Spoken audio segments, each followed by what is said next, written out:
Ladies and gentlemen, we are back with a follow-up video discussing HSR 4.1 is a disappointment. So, for those who have watched the video and heard what I talked about, I'm sure if you're like a normal human being, you could tell that it was just like a little bit of a ramble, right? There was nothing that I particularly like honed in on during the entire thing, and I mainly just wanted to get things off my chest. But of course, the problem with making a video like this is it tends to draw the attention of retards. So, I'm going to be going over a few more of my points because I guess I just wasn't clear enough on some of them, or some people just decided to just twist my words, and just decided to be completely disingenuous. So to start things off, I don't think this first guy here was necessarily acting in bad faith. I do think he just made an innocent mistake with how I spoke and maybe misinterpreted what I was talking about. And what he is saying here is, I don't think having just one new character is bad. And I completely agree with that. I think having patches where it's just one character is good, as it helps people save more. However, what I was talking about here is, well, the live stream. So, I'm going to let this clip play. Who watched the 4.1 live stream? That was terrible. They yapped for about 11 minutes, doing nothing, and then showed another code that stayed on the screen for 4 minutes. It was the most filler live stream I think I've ever seen. Is it because they're releasing one character? I don't know. So as you can see there, I was clearly talking about the live stream itself. I have no problems whenever games release one character, and I think it's actually more beneficial that way for those who actually want to save. So yeah, I think that was just a little bit of a misconception on that guy's end, so I have no ill will towards that guy. And the second part I want to go over is from another guy who I think was a actual good, decent human being. Somehow hard to find in this space. Here he says, 4.1 duration is 4 weeks, by the way, plus 95 pulls free to play. And then goes on about saying less events means more time to play. I'm not too sure what this is, but yeah, basically he was just saying less events means he doesn't have to play more, which I don't. Me personally, if I enjoy a game, which I would love to enjoy Star Rail again, I would like to play the game more. So I don't really understand this, but I also kind of do. But either way, he did correct me here. So I will play this next segment where I was actually, well, a little bit wrong. They released one event in a patch, and I believe it's going to be a regular 42-day patch.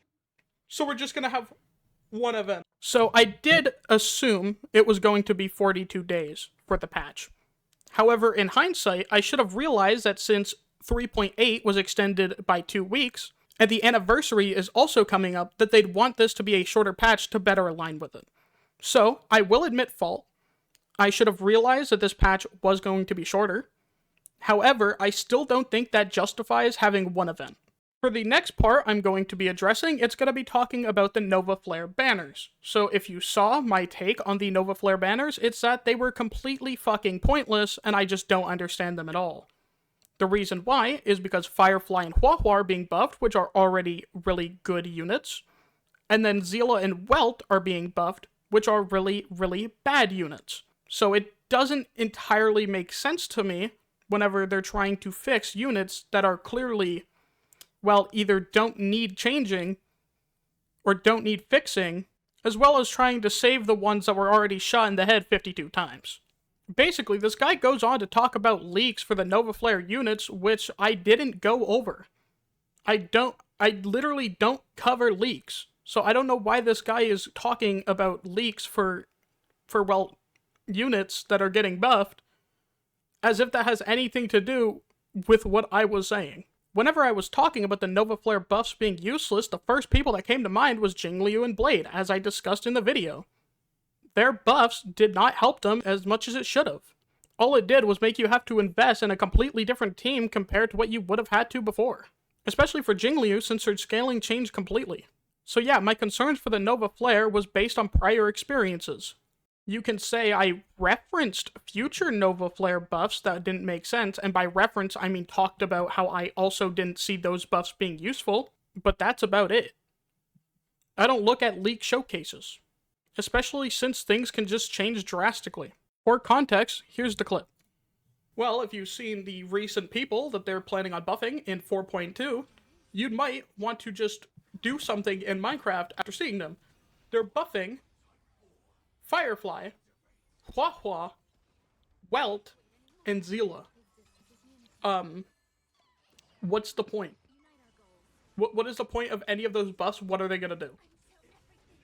2 of the units are already strong, and the other 2 are so shit that you can't fix them. So what's the point? There isn't any. Look at Jingliu and Blade. They're still dog shit. Who uses them? I tried. They're alright if you have their team. But why would you want to use them with the team that is better with Castris? So there you can see what I was talking about when it came to past Nova Flares. And for the next part...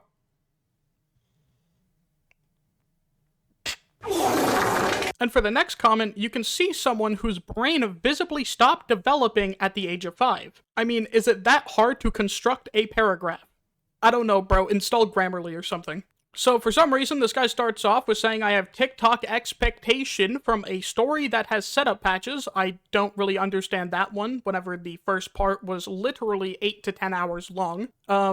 That's not TikTok expectation, and by the way, if you're not hooked within the first hour or 2 of a story, it's very valid to leave. It's a pretty common rule when it comes to anime that if you don't enjoy the first 3 episodes, then you can just leave. I gave it hours of my time, so at that point, I could just skip and not play through the story then.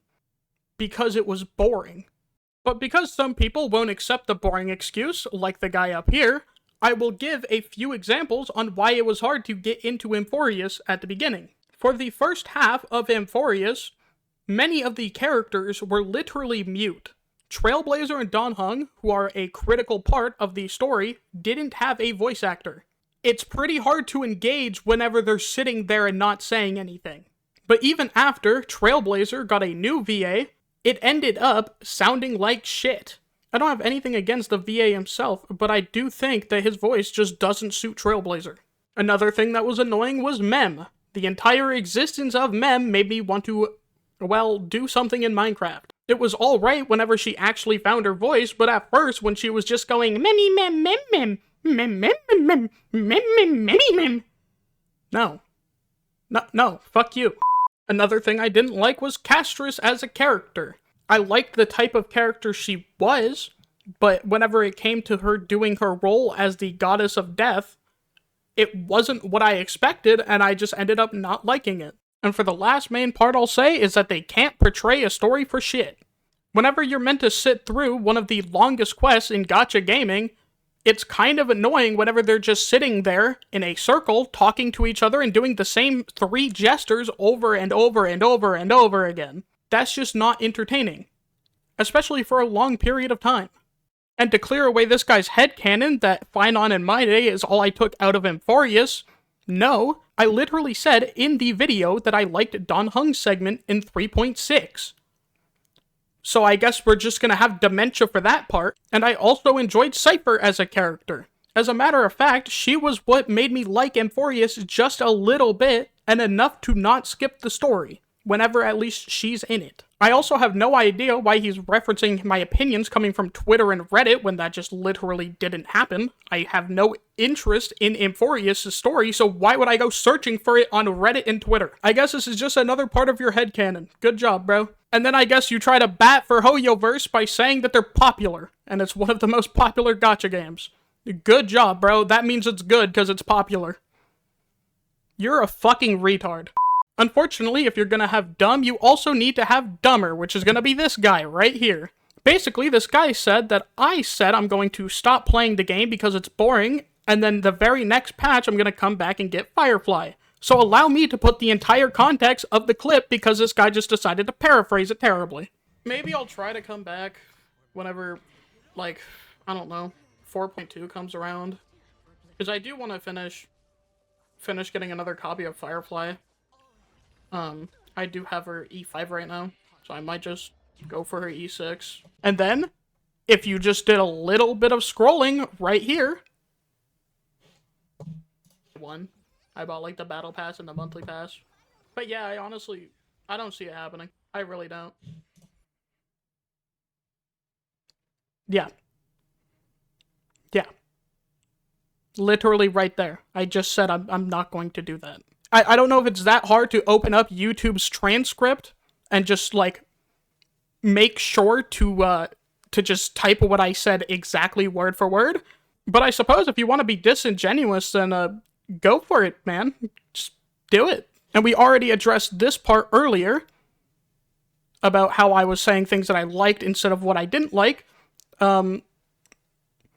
I don't know why I have to do that. I said that it was boring and insinuated that it was a waste of time, and I think that's enough to not want to sit down and waste more time on a story that I wasn't enjoying. I guess this guy tried to launch a follow-up attack and talked about my one argument of this being a 42 tape patch with one event turned out to be false. The only thing false there was the 42 tape patch, and that ended up being 28 days, and I take accountability for being wrong there. However, the one event thing wasn't false, so I don't know why he decided to bring that into it. That didn't make sense. The thing people seem to be getting confused about is Divergent Universe. In 4.1, Divergent Universe will be getting a reset, and some people seem to be considering it an event for no apparent reason at all. No, this is nothing new. We've had Simulated Universe since the game came out. There's nothing new here. This is a reskin of Simulated Universe. Nothing new. So if that's something you're hung up about, I guess you could just kick rocks, because that's not a true event. And then I guess really wants me to hone in on what I don't like about the story. Whatever I said, it's one of the longest stories in Gacha, and it was boring. So that is once again enough. That's enough of a reason. So yeah, I talked about the things I liked in the story instead of what I didn't like, because the main thing that I don't like is how wordy and boring it is. So anyways, I suppose that'll do it for this video. I just wanted to address a few of the things that I saw because, wow. It's hard to believe that some people exist on the same planet as me. Yeah, maybe we are doomed. But other than the people that were clearly acting in bad faith, I appreciate those that actually took the time to have a discussion. Either way, thanks for watching, and I'll see you guys in the next one.